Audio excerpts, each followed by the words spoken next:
The Vertebral Column, RAD 310, Sectional Anatomy, Bachelor of Science in Medical Imaging Program, Chris Gibbons, Instructor. This media module presents the bony anatomy of the vertebral column. Focus on unique features of each portion of the vertebral column so that you can use these as landmarks to help you identify structures on sectional images.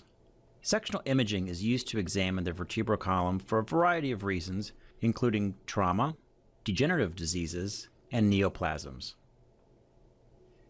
This image demonstrates vertebral body and spinal cord trauma.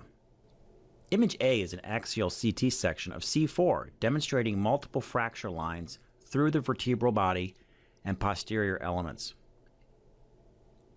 Image B is a sagittal CT reconstruction showing the posterior displacement of bony elements into the spinal canal. An MRI done on the same patient would reveal the resultant edema and hemorrhage from this particular injury. Upon completion of this media module, you should be able to 1. Detail the unique bony features of each type of vertebrae that compose the spinal column. 2. Describe the natural curve of each section of the vertebral column. And 3. Identify bony anatomy of the vertebral column on sectional images.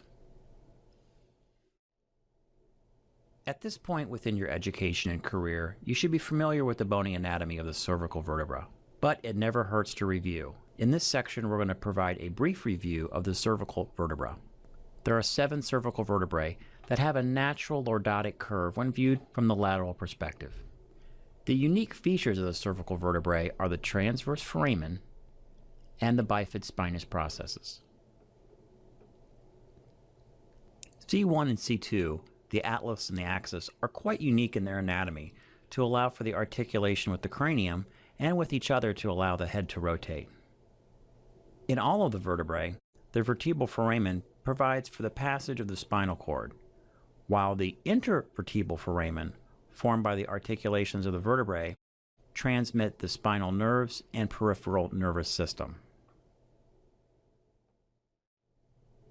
Here we take a little bit more detailed look at C1 and C2. The first cervical vertebra may also be termed the atlas because it supports the globe of the head. Unique about the C1 is that it has no body, and this is due to the fact that the body of the atlas, or C1, has fused to the next cervical vertebra, C2. C1's other unique qualities is that it has no spinous process, it's ring-like, and it consists of an anterior and posterior arch and 2 lateral masses. The lateral masses are the most bulky and solid parts of the atlas, and this is needed in order to support the weight of the head. The second cervical vertebra also has a name, termed the axis, because it forms the pivot upon which the first cervical vertebra, carrying the head, rotates. The most unique characteristics about this particular bone is the strong odontoid process, which rises perpendicularly from the upper surface of the body. The superior articular surfaces are round, slightly convex, and they're directed upward and lateral, and are supported by the body, pedicles, and transverse processes. The inferior articular surfaces have the same direction as those of the other cervical vertebrae.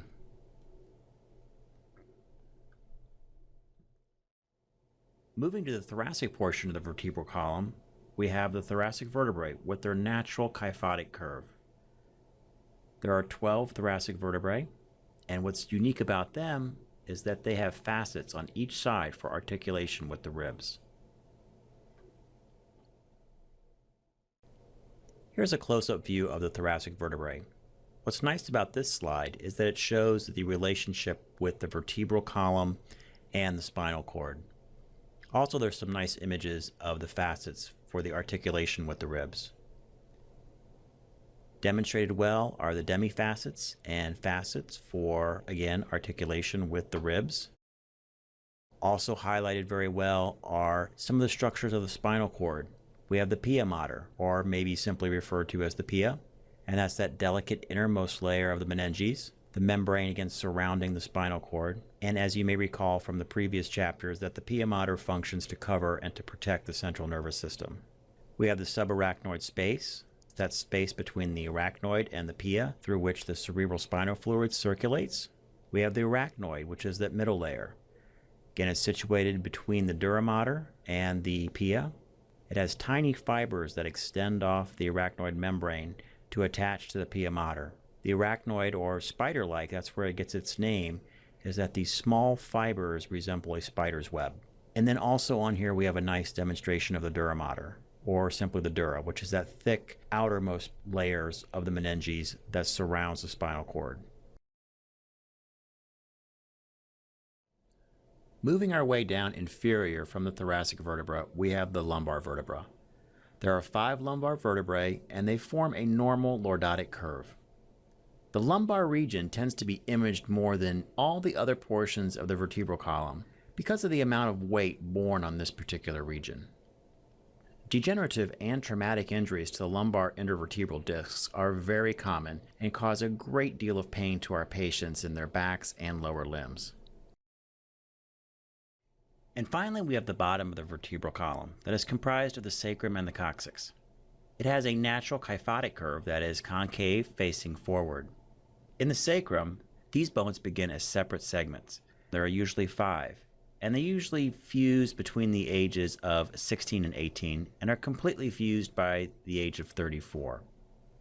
The sacrum has openings called foramina that allows for the transmission of spinal nerves to the periphery. The coccyx is also comprised of small bones initially, about 4, but they are completely fused by the age of 25.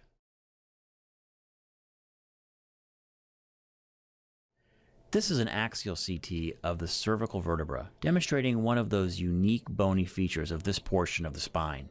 Look at the bottom of the image, the inverted V-shaped structure. This is the spinous process, and the two-tailed tip is termed the bifid spinous process. The spinous process is formed by the junction of 2 lamina. Anterior to the lamina is the vertebral foramen, or the spinal canal. The structure labeled B is the body, and it's the most anterior structure of the vertebra. This is an axial CT image of a typical thoracic vertebra. The body is the most anterior bony structure and is labeled B. The pedicle on the right side is labeled P and is posterior and lateral to the body. Lateral to each pedicle is the costovertebral joint, which is the articulation between the head of the rib and the body of the thoracic vertebra.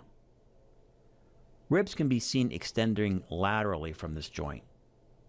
Just posterior and adjacent to each rib is the transverse process. The costotransverse joint is the articulation between the tubercle of each rib and the costal facet on the transverse process. The lamina extend between the transverse process and the spinous process. This is an axial MR image of the 6th thoracic vertebra. Many soft tissue structures are labeled in this image, but let's try to focus on the bony elements for now. The same structures and articulations are labeled in this image. However, note that the spinous process seen posteriorly is labeled as the T5 spinous process. The body is T6. The reason for this is that the spinous process of the thoracic vertebra point downward at a steeper angle than any of the other portions of the spine. So, an axial image through the body of one thoracic vertebra would demonstrate the spinous process of the vertebra above. This is a mid-sagittal MR image of the thoracic spine. Note the steep downward angle of the spinous processes. This image helps to demonstrate why the T5 spinous process shows in the axial image of T6. There are several ligaments demonstrated in this image that will be studied in later sections. For now, focus on counting the vertebral bodies and noting the shape of the body profile, the intervertebral discs, and the width of the spinal canal in this image. This is an axial MR image of the 5th lumbar vertebra. Again, since it's an MR image, there are numerous soft tissue structures labeled. These structures will be studied in subsequent sections within the textbook. For now, again, just study on the bony structures of the lumbar vertebra. Note the increase in size of the vertebral bodies. This size increase is to provide more support for the weight of the trunk. The spinous process demonstrated is from the L5 because in the lumbar portion, the spinous process projects almost horizontally. The transverse processes are also thicker and blunter than in the thoracic vertebrae.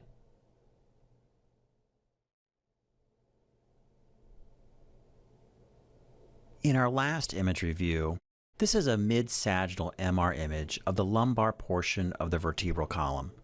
There are numerous soft tissue structures labeled in this image that will be studied again later. For now, be sure that you can identify the lumbar vertebrae as well as the adjacent thoracic and sacral vertebrae. Note the intervertebral discs between each vertebral body, as the discs are the main reason for imaging the lumbar spine. See if you can locate the spinal canal posterior to the bodies and the spinous processes posterior to the canal.